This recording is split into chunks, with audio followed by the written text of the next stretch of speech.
Hi everyone, my name is Aizhan and welcome to my channel. Today I'm going to talk about 5 most important essential skills that employers are looking for in 2021. As a recruiter and a career coach, I helped many tech professionals, recent immigrants, and students to land their jobs or get promotions. One thing I noticed was that companies prefer to hire talent with strong people-oriented skills. So I wanted to share these 5 foundational skills for anyone who works in teams, builds products, or works in a diverse and fast-paced environment. So let's start with the first one. It's communication and collaboration skills. They're really important and they go hand in hand together, and they are essential for you to succeed working with someone else and just in general in the workplace. Number 2 is presentation skills. It's really important to learn how to do it, and that's becoming a must-have for a lot of employers right now. Number 3 is one of my favorites, and that is creative problem solving. Number 4 is another favorite of mine. It is continuous learning, which is an essential of 2021. And my last but not least is emotional intelligence. While communication and collaboration skills are 2 different skill sets, they do go hand in hand with each other because they're crucial for you to succeed communicating and doing work together with someone else.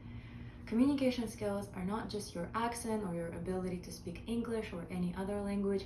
It is in fact much more than that. It's ability to think clearly and then convey or communicate your thoughts and ideas to someone else in order to achieve a common goal or just maybe persuade a client, or many more use cases for that, of course.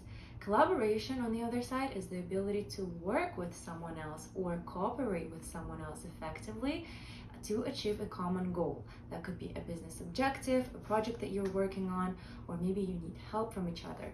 So these are just honestly foundational building blocks of any productive employee. Why is this important? Effective communication and collaboration skills will yield you successful results in the workplace. For example, you could be building really important relationships with your coworkers, which are built on open communication, trust, and transparency. These will in turn have spillover effect, which is a positive thing, on other sides of your work, such as your productivity and your overall job satisfaction. According to Gallup studies, people who have been able to establish these deeper bonds with their colleagues reported a much higher job satisfaction as well as fulfillment, a sense of fulfillment from the work they do. And this in turn, of course, generated much more happiness and productivity. So how can you improve these skills? Number 1 goes without saying is active listening. Daniel Goleman himself, an American psychologist who coined the term emotional intelligence, has emphasized that active listening and empathy are the true pillars of emotional intelligence and thus communication and collaboration. So definitely pay attention to what your colleagues say, even sometimes you don't agree with it. Number 2 is building a culture based on feedback. And here Daniel Goleman also has actually said an interesting thing about how criticisms can be a good or a bad thing. A criticism that's done artfully and done in a nice way to propel you to move forward and to improve yourself, that's more of a feedback, and it shouldn't be taken in a bad way. And number 3 is ability to give compliments to someone else. So not just criticism, but also something that you like about the other person, your colleague, your manager. Don't be shy and tell that to them, and that will make them feel so much better about the work they do. And again, several studies have highlighted that people who receive this kind of recognition in a form of a shout out or positive feedback, they gain so much more value and fulfillment from the job than even a material reward. Of course, there's a threshold, but in general, people do feel better when they get this kind of feedback. And number 4, help your colleague if they're stuck. It's very obvious, but I think some people don't ask for help, or some people don't show that they need help. So if you know that your colleague is stuck for a long time on a problem, or don't be afraid and ask. And that kind of initiative and self-motivation, also according to Daniel Goleman and numerous studies that he talks about in his book, they show that these people who take initiative, who help others out, who listen, they definitely have higher EQ, and people who have higher EQ are much more successful at their jobs, more likely to be promoted, and so on and so forth. And so number 2, which is presentation skill. Of course, communication is a foundational block for presenting effectively, and there are several components to effective presentation. First of all, it is public speaking skills. But also what I think is much more timely and relevant in 2021 is visual element and ability to engage your audience's attention. And now it's relevant because we're working from home and we're exposed to a lot of virtual meetings and platforms such as Zoom, Slack, Microsoft Teams, you name it. Doing these presentations or having so many meetings over these platforms, it creates a different dynamic altogether. If in real life we were able to joke around, walk around, have this verbal language and cues, and we could really see the energy of a speaker, then in this case, it's sort of screen to screen, and your ability to maintain visual eye contact is also limited, as well as the attention span of your audience. So the point is that in order to retain the attention of your audience, you need to go an extra mile. And that's why I think presentation is so important, because a lot of us may be presenting to our potential clients. We might be talking about a project, giving a report. So we need to be on our best foot. These are the tips, or this is how you can instantaneously improve your presentation. Number one, visual aids or visual elements. They will enrich your presentation, but they will also make your audience remember the information. So for example, if you add a visual element to your presentation, whether it's a small video about your product or a customer testimonial, it will instantaneously enhance and enrich the content, and it will also get the attention of the speaker. There has been a lot of research that shows that after 3 days of hearing and information, just audio, only about 10 to 15% was likely to be remembered. But after accompanying that audio material with video material, the percentage went all the way to 60%, and that is a really huge difference in my opinion. So to me, that kind of was an interesting statistic. It means that we're much more visual creatures. How can you improve your presentational skills?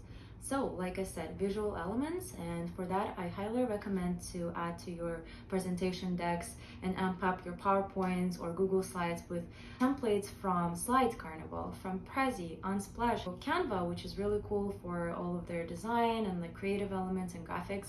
So there's so much more free resources online, and definitely you can use this and make your decks much more just really on top. Okay, creative problem solving is another essential skill for 2021. According to Forbes, over 94% of hiring managers are looking for this skill, creative problem solving, when hiring candidates. This skill is really important because organizations are facing unprecedented challenges in current economic conditions, as well as obviously pandemic, and technology itself has caused such rapid evolving changes in our work lives and industries that being able to think outside of the box and bring creative solutions to the table will differentiate you from anybody.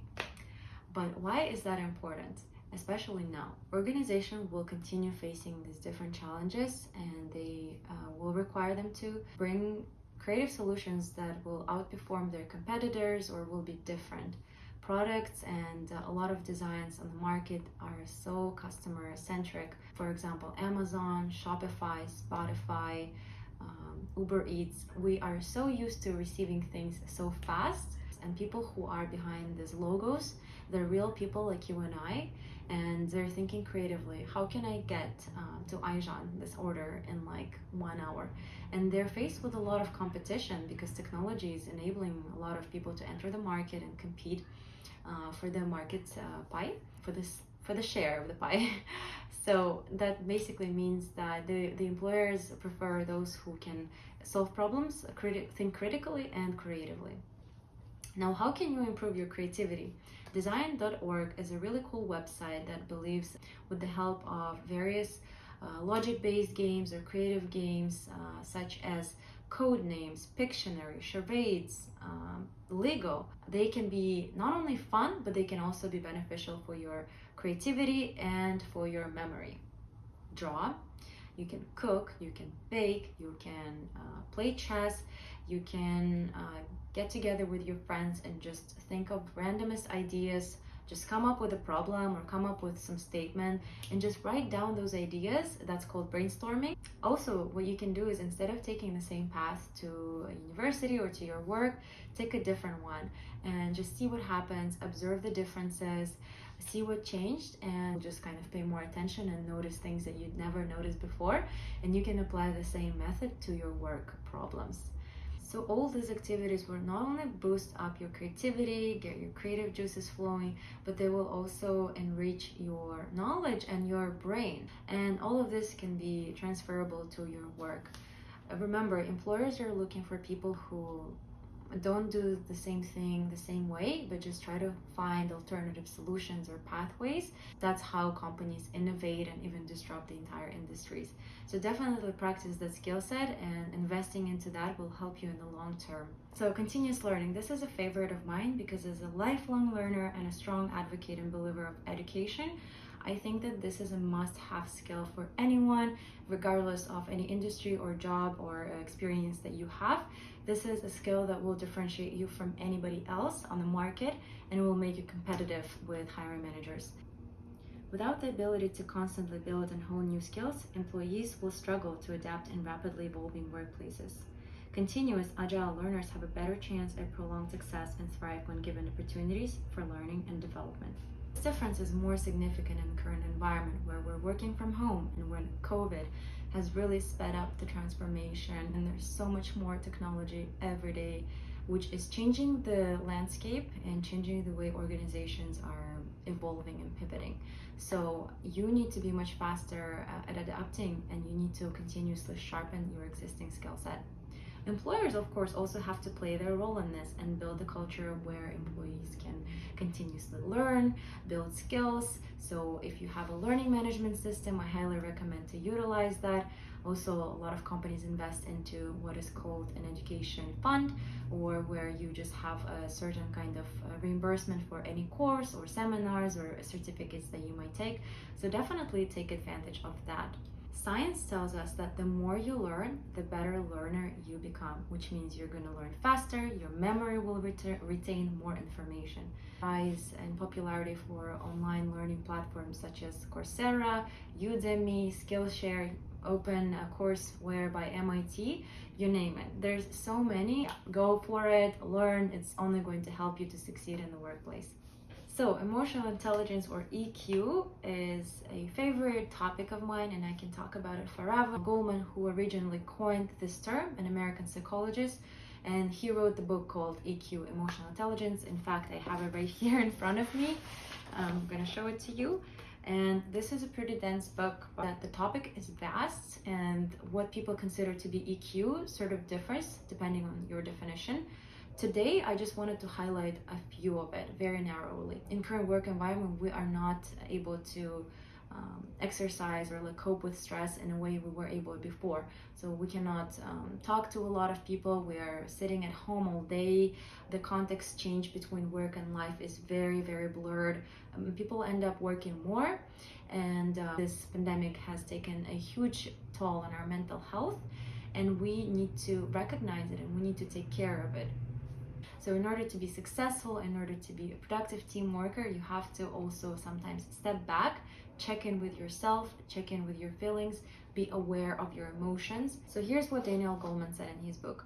When emotionally upset people cannot remember, attend, learn, or make decisions clearly, they're stressed, and stressed people make mistakes.